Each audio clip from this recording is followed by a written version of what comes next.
আসসালামু আলাইকুম। Welcome back to my channel new Mahi kitchen. আজকের রেসিপি ঝাল ঝাল চিকেন কষার সাথে থাকছে পরোটা। রেসিপিটি আপনাদের সাথে তাহলে শেয়ার করা যাক। এখানে আমি কড়াইতে তেল দিয়ে দিয়েছি, ফোড়নে 3টে তেজপাতা। একটু লাল লাল হয়ে গেলে এখানে আমি 700 গ্রাম চিকেন নিয়েছি। চিকেনটা ভালো করে লাল লাল করে ভাজা ভাজা করে নেব। আমি কিন্তু প্রথমেই লবণ অ্যাড করিনি, লবণটা আমি শেষে অ্যাড করব, কারণ প্রথমেই লবণ দিয়ে দিলে চিকেন থেকে অনেকটাই পানি চলে।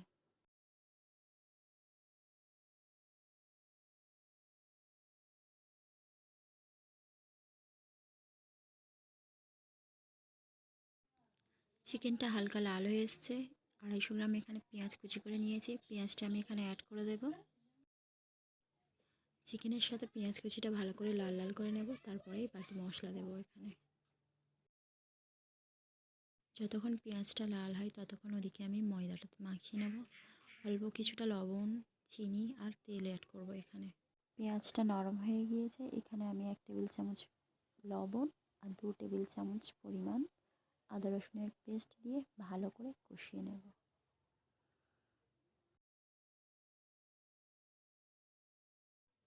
আগে থেকে হলুদ গুঁড়ো দেওয়া ছিল, তাই এখানে আমি শুধু লঙ্কার গুঁড়ো অ্যাড করব। এখানে আমি কাশ্মীরি লঙ্কা নিয়েছি।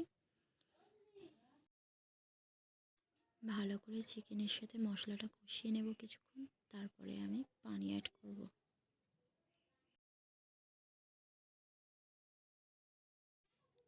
চিকেনটা অনেকক্ষণ ধরে কষানো হয়েছে, তাই একেবারে এই পানিটা দিয়ে দিলাম, ঝোলের পানিটা।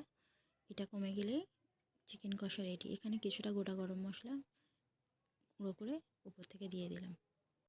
পরোটার ডোটা রেডি ছিল, এবার শুধু 4 ভাঁজ করে মুড়ে ভেজে নিলেই পরোটা রেডি।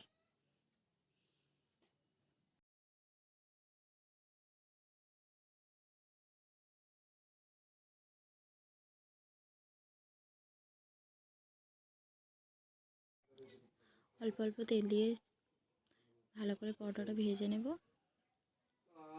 এখানে পরোটা রেডি। ভিডিওটা ভালো লাগলে অবশ্যই চ্যানেলটিকে সাবস্ক্রাইব করবেন। আল্লাহ হাফেজ।